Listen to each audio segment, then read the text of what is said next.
kaunti ya Busia. Kwa hivyo mtazamaji, ni hali ambayo imeweza kuibua masuala mengi, kwemo kuondoka kwa wale ambao ni wanachama wa chama cha ODM, kujiuzulu katika chama hicho, huku wengi wao wakielezea kwamba walikuwa ndani ya chama hicho kutokana na msimamo wake Edwin Sifuna, akielezea kwamba ni kiongozi ambaye alikuwa na msimamo dhabiti na alikuwa kiongozi ambaye alikuwa na usemi wa kutosha ndani ya chama cha ODM, huku wengine wakifananisha usemi wake kwamba alikuwa na usemi dhabiti na usemi uliokuwa na mfano wa kuigwa kama ule wake hayati Raila Odinga, ambaye alikuwa ni kinara wa chama hicho pamoja na mwanzilishi wa chama hicho cha ODM. Kwa hivyo ukurasa wa 4, ukurasa wa 6, ukurasa wa 7 pamoja na ukurasa wa 8 wa gazeti hili la The Standard unazungumzia kichwa hiki cha captured.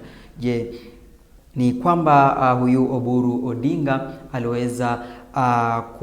aliweza kuchukuliwa au kuwekwa ndani na Rais William Ruto ili kuhakikisha kwamba chama cha ODM basi kinaingia rasmi na kinashirikiana na chama cha UDA. Kwa hivyo taarifa ziko pale, utaweza kujisomea zaidi kuona kwamba je, hali iko vipi kuhusiana na hayo yaliyojiri, ambapo pia hapo jana Sifuna aliweza kutoa hotuba yake akielezea kusikitishwa kwake kwa kuondolewa ndani ya wadhifa huo wa katibu mkuu wa chama cha ODM, akielezea kwamba ni kinyume cha katiba ya chama hicho cha ODM yeye kuondolewa pasi na kufata kanuni ambazo zinafaa kufuatwa ili kuhakikisha kwamba anaondolewa kwa njia iliyo ya haki. Kwa hivyo taarifa hizo na zingine nyingi utaweza kuzipata katika kurasa hizo nilizokutajia za gazeti la The Standard kuhusiana na kuondolewa kwake Edwin Sifuna pamoja na ushirikiano kati ya chama cha ODM na chama kilicho mamlakani, hiki ni chama cha UDA. Kwa hivyo mtazamaji,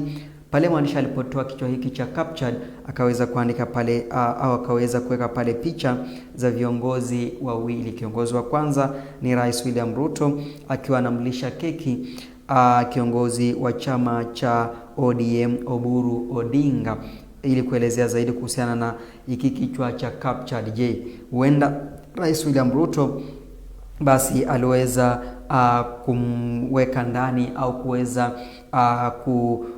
kumteka huyu ambaye ni kinara wa chama cha ODM Oburu Odinga ili kushirikiana naye kuweza kutimiza malengo ya serikali jumuishi. Kwa hivyo taarifa ziko pale, utaweza kujionea katika ukurasa wa gazeti la The Standard. Pale kuna kauli ambayo imetoka kwake Winnie Odinga akiwa ni mwanae hayati Raila Odinga pamoja akiwa ni mbunge wa Iala. Pale Winnie Odinga anasema kwamba the fight in ODM is not about individual leaders, it is about the soul, virtues and values of ODM. I've said this over and over again, ODM is not an SPV. Mtazamaji, ni kauli yake Winnie Odinga akiwa mwanae hayati Raila Odinga pamoja akiwa ni mbunge wa Iala. Kwa hivyo ni taarifa ambayo pia ameelezea pale, ambapo hapo jana alionekana akiwa kwa ukaribu zaidi na Edwin Sifuna kwenye kile kikao au ile hotuba aliyokuwa akiitoa Edwin Sifuna. Kwa hivyo mtazamaji, inaashiria kwamba labda Winnie Odinga yuko karibu au anaungana na Edwin Sifuna kwa yale masuala mbalimbali au matakwa ya kutoshirikiana na serikali jumuishi. Kwa hivyo ni hali ambayo pia inazungumziwa pale kuona kwamba je, itakuwa vipi au hatma ya hawa viongozi ambao wamejitenga na chama kikubwa cha ODM na kuweza kuchukua mkondo tofauti. Je, hatma yao itakuwa ni ipi?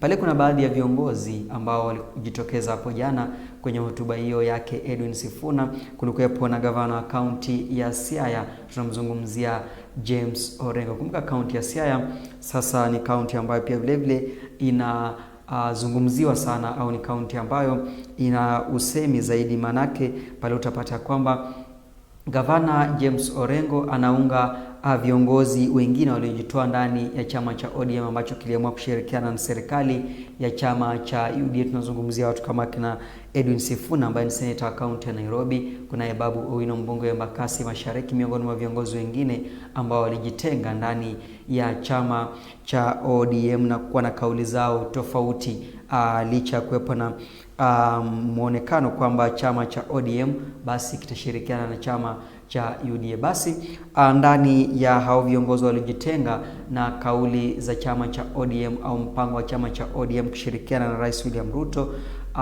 wanaongozwa au kunaye huyu gavana wa kaunti ya Siaya James Orengo yuko ndani ya hao viongozi waliojiondoa ndani ya kauli za chama hiki cha ODM au misimamo ya chama hiki cha ODM. Na upande mwingine Oburu Odinga ambaye ni seneta wa kaunti ya Siaya pia naye yuko katika chama kingine tofauti au muungano mwingine tofauti ndani ya chama cha ODM. Kwa hivyo ni hali ambayo inazidi kuonyesha mipasuko zaidi ndani ya chama hiki cha ODM. Kwa hivyo gavana huyu James Orengo hapo jana aliweza kuelezea kwamba Rais William Ruto ndiye chanzo kikuu cha mipasuko ndani ya chama cha ODM. Kwa hivyo mtazamaji, ni taarifa ambazo pia zinazidi kuibua maswali mengi kuhusiana na kauli hiyo kutoka kwake gavana James Orengo kwamba Rais William Ruto ndiye chanzo kikuu cha migawanyiko pamoja na mipasuko ndani ya chama cha ODM. Hapo jana akielezea kiundani zaidi kwamba